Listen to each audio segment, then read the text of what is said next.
আঙুল ধরে নিয়ে আসলাম। আঙুল ধরিস তুই? ঠিক আছে, মিথ্যে কথা তো, ঠিক আছে।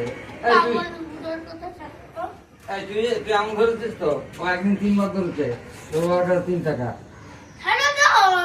জিজ্ঞেস করে দেখ, ওর কাছে জিজ্ঞেস করে দেয় না? ধরেছিস না? হ্যাঁ হ্যাঁ।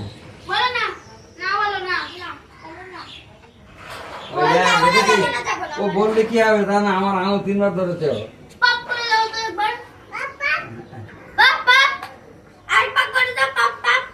আচ্ছা, তো আমি সজলের কাছ থেকে 1 টাকা নেবো। কি দাঁত উঠছে হবে আমার? এই কি? আরে দাঁত উঠছে আমার।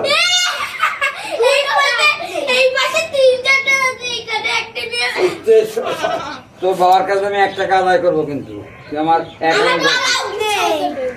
1 টাকা আদায় করবো, আর তোর বাবার কাছে 3 টাকা।